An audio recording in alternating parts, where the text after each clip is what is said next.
Shalom, I'm Dr. Dinah Dye with Foundations in Torah and with the Hebrew Roots Network. And we are in a series called The Fig Tree, Curse or Blessing. As I mentioned in our previous session, the fig tree gets a bad rap, and one of the reasons is because it's associated with the tree of the knowledge of good and evil. And in this session, I would like to go through some of the physical traits of the fig tree. So again, this particular session is going to be called The Characteristics of the Tree. So there are a lot of really cool things about the fig tree that really do relate to aspects of the kingdom, the life of the believer, etc., etc. So anciently, the fig tree, we recognize it was called an Egyptian sycamore. And the sycamore was with an O and not an A, like the American sycamore today has the A in it, but anciently it was with an O. And so let's just look at the very root of the word fig to try to get an understanding. So the root comes from a word, the actual word for fig is te'enah. And so the root of that is ain. For those of you who can read Hebrew, you can see the aleph and the nun. And the nun, that letter is interesting because it's usually talking about the sort of continuing seed of something. So you could argue that the aleph, the sort of representing the father, the sort of the continuing seed of the father. But in its root, meaning to produce or produce, it's a picture again of an ox and a seed.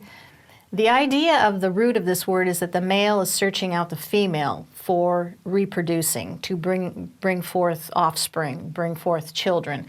And so this image we have of the male searching out the female and to bring forth fruit. So of course, if we look in Scripture, we see that everything is about being fruitful and multiplying. Of course, you have to have a male and a female to be fruitful and multiply.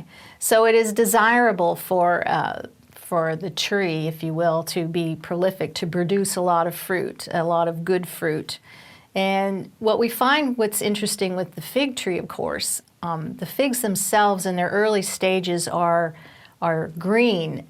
And the fig tree itself has these very large, broad green leaves, and so you can't really identify the fig at that time. It says that you think about the Messiah sort of searching out figs or new fruit and looking for them in the tree, the fruit that would produce new life. Now this tree we have up here is a Ficus carica. It is from Asia Minor, goes back about 1,000 years before the time of Moshe, so this is a very old tree. And it bears very sweet fig fruit. This particular tree can handle colder temperatures. As I said, it's from Asia Minor. Figs, of course, are very high in sugar, dried figs, and the natural fruit is high in protein and carbohydrates. So the fig itself was a very good fruit for traveling for long distances. And of course, those of you who have eaten dried figs know just how sweet they are, produce a lot of sugar. Now, in our next picture here, we see a fruit starting to ripen.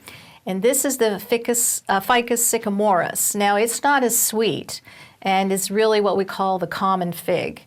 This came from East Central Africa.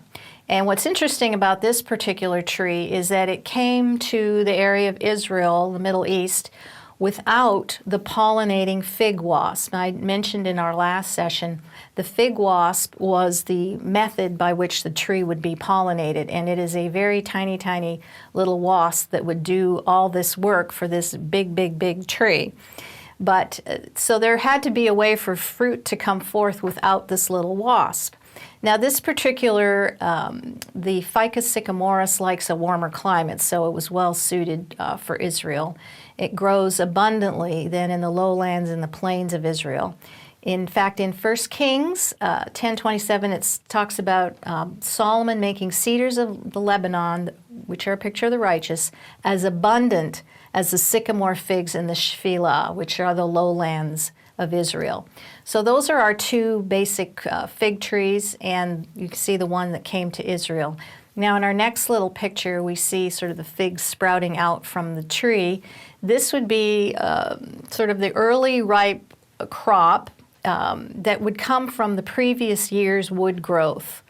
So figs could come back from the previous wood, sort of the branches that came out from the previous year. Figs would begin to grow on that. And generally they would form around the time of Passover, so that by Shavuot, the first ripe figs were ready to eat, and they would be called the early ripe figs. And they were considered to be a delicacy because they were very sweet. And they are the figs that appeared before the leaves. So they're obvious. You could see the fruit ripening, and you could see the fig, they were very visible. Now, of course, this was on last year's wood. And so now, we have this varying paths of growth of the fig tree and varying stages on the tree. So these were what we would call the first fruits. And they were very unique in their sanctity. Of course, you know that at Shavuot, they would take the 7 different species, they were layered in a basket, and they would take them up to Jerusalem. But these first fruits, or these first figs that would be ready or ripe by Shavuot, would be declared holy. They'd be set apart and separated unto God. Now, figs at that time would be put in a basket up on the roof in Israel, and they would be dried by the sun. And so literally the flesh, if you will, would be taken out of the fresh fig.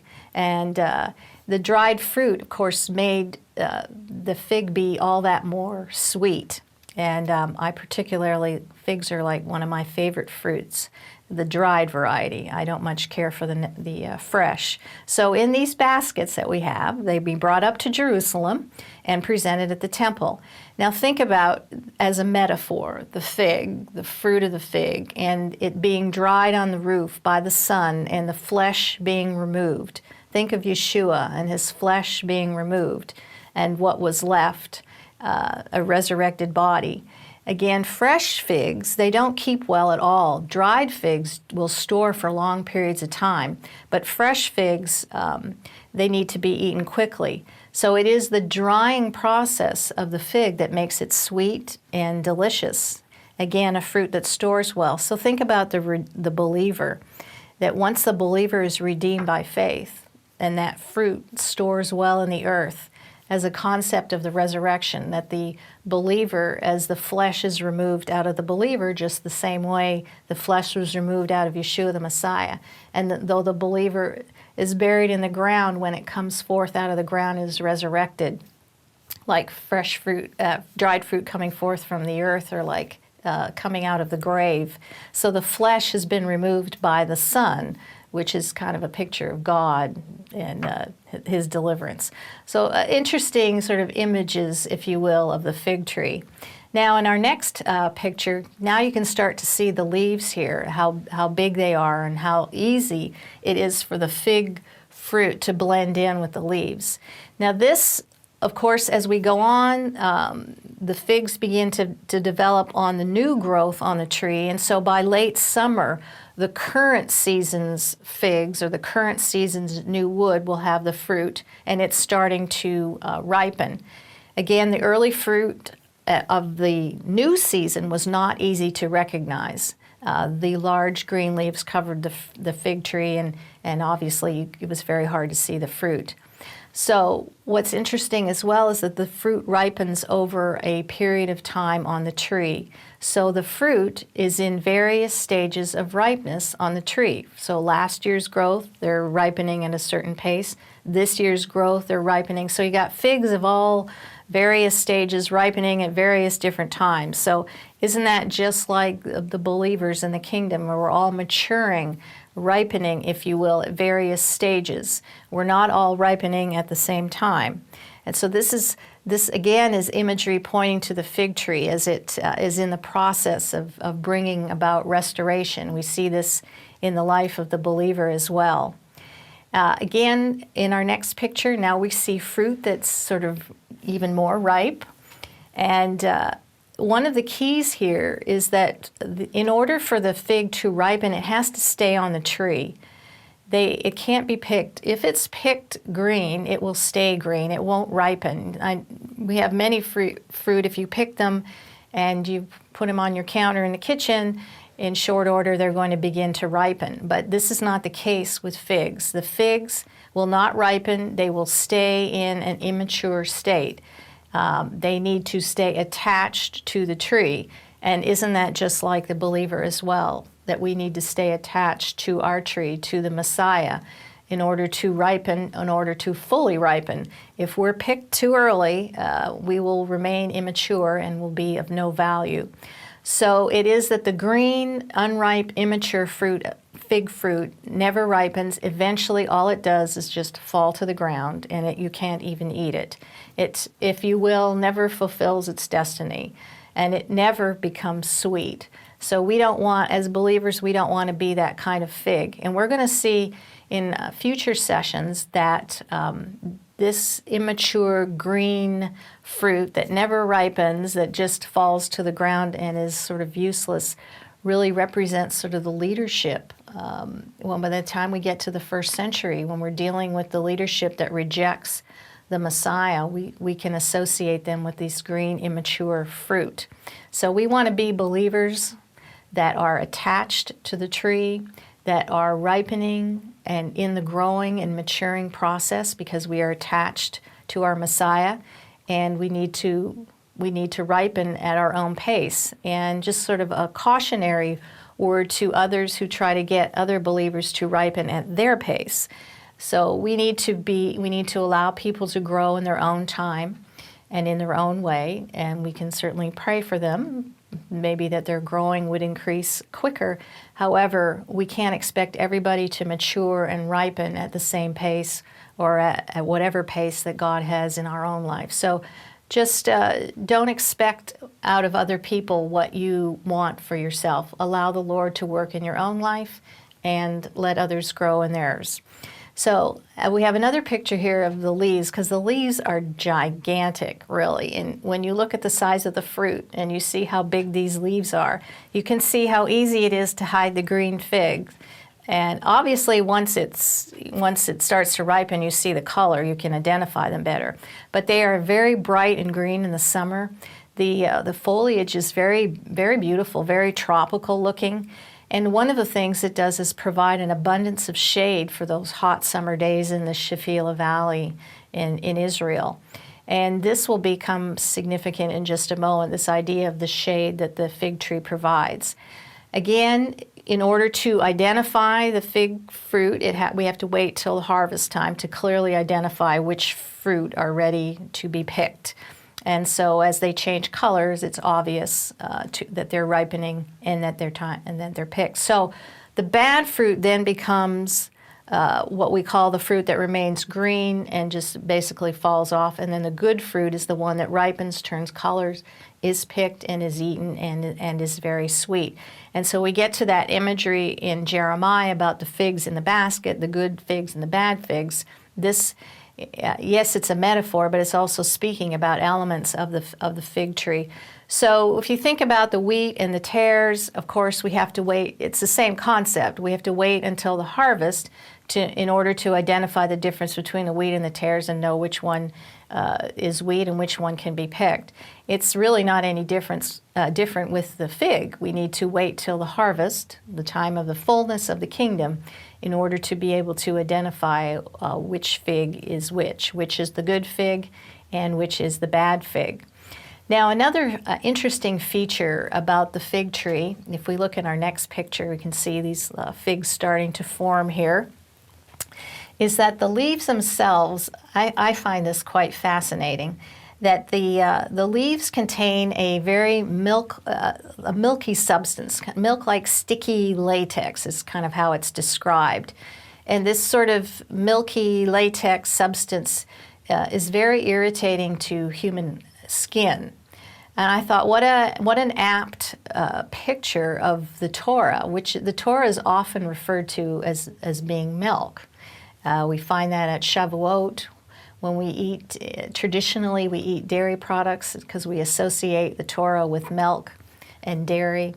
And the Torah being compared to this sticky, milky substance that is irritating to the flesh, irritating to human skin. Kind of an interesting comparison. But on the other hand, is nourishing to the spirit. And the other thing that this milky latex substance does is that it protects the tree from predators. There's certain predators to the fig tree. It's kind of the same thing with the Torah. When we cover ourselves, immerse ourselves, protect our families, our homes, and our communities with the Torah, that is the way that we protect ourselves from our predator, that our enemy, Hasatan, and his minions.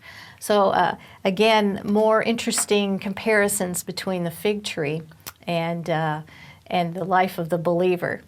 Now, if we look at the branches of the fig tree, and we have a picture here of kind of the roots spreading out. You see, this is a very old fig tree, and these branches spread out in all kinds of different directions. It looks somewhat, to me, sometimes like an olive tree as well. There's some very interesting characteristics of the branches of the fig tree. So normally in a fig tree, the offshoots that come up, you see that a lot in fruit trees. Those of you who grow them, that sort of a foot away from the tree, you'll get an offshoot coming up. And the offshoots can often produce new buds on them, and fruit can grow off of those offshoots. But this is not the case with the fig tree, that they're never used to cultivate new trees. So strictly speaking, with the fig tree, new trees, new cuttings come only from the branches of the tree. So we think about it like believers being branches, and so we produce new fruit or new life, or new believers come forth, if you will, from the branches. And it is that the offshoots of the fig tree tend to wither very quickly, and once they're cut, the offshoot is cut, they die in short order, and so they really don't ever produce new fruit. So think about what Yeshua said in John 15, I am the vine, you are the branches, and the kingdom is built with branches. That is the building materials, if you will, for the kingdom. And he says, whoever stays united with me are the ones who bear abundance. Again, the branches staying connected to the main vine, to the main branch, that being Yeshua. And that one of the chief things that the fig tree is able to do is provide building materials. Again, it's called the sycamore. So, if you will, branches, the believers, are the building materials for the kingdom of heaven. Now, here's an interesting quote from the Rabbinic literature. This is from Tosefta Shvi'it 3:14 through 15. And it says, there are three kinds of virgins: a virgin girl, virgin soil, and a virgin sycamore, which is the fig tree. And it goes on to say that a virgin tree is any tree that has never been cut back. So, virgin trees, the building materials, the branches that the wood comes from to use for building materials, that from a tree that has never been cut back, it's very interesting. It's one that they can get a lot more beams than normal. So they would leave a virgin sycamore to a certain period of time in order to cut it down and use the branches from it, because they would get optimal amounts of beams from that particular tree. And they would prefer to use a fig tree that had never been cut down, which is kind of interesting. So they would take one, and we can see this in our next picture here. We got a little bit of the picture here of the branches, and they would take one from a good-sized fig tree. Now that's a big fig tree there. And that the trunk had developed quite well. It was a good-sized trunk. So from the stump, we would have new limbs growing out that were used for the building material. And then another generation of new limbs would grow out from the recut stump. Again, I make this comparison between the believers and the branches, and building the kingdom and building the house, and using the beams of the fig tree to build the house, all metaphors, if you will, for the kingdom and the fig. And if you think about the virgin stump of a fig tree related to the Messiah, remember the root of Jesse and the stump that was was cut off. It says that the best limbs for building, the best beams used for building, was after the tree had grown 6 years. And I thought that was kind of cool. So if we look at our next quote here from Bereshit Rabbah, It says that as the days of a tree shall be the days of my people, like this sycamore that survives in the earth for 600 years. Now we could probably talk about this slide, the quote on here, for quite a while. So what is the connection here? I hope you can start to see a relationship then between the fig tree and the kingdom. And so we have this kingdom, this world of 7,000 years, as the rabbis discuss, and we can see in Psalm 90 that a day is as 1,000 years, and many of you are familiar with this basic connection. So we have the 7,000 years, the last 1,000 years being the time of the Messianic Kingdom, but the 6,000 years are the time of the coming up into the kingdom where things are growing, people are entering into the kingdom to be sealed at the time of the 1,000 years. And this is, the fig tree produces its greatest amount of building material, if you will, at the end of 6 days or 600 years, kind of interesting, which would be the conclusion of this sort of time of history that we're in, and the seventh day when we enter in the time of the Messianic Kingdom. And actually, fig trees were considered to be immature and in the sapling stage until they were completed their 6th year. So in the 7th year, they would be classified as mature. Isn't that interesting? And so fascinating imagery here. So we, like as believers, as branches on the tree, basically immature, like saplings, if you will, until the 7th day, until the 7,000 year, and so the time of the kingdom. So lots of cool connections. Now, in our next picture here, this great shade that's being provided by this tree. It says, in order to straighten the tree, the saplings were wrapped. Now remember, there are saplings for 6 years. So think about us as believers being straightened out, if you will, being wrapped.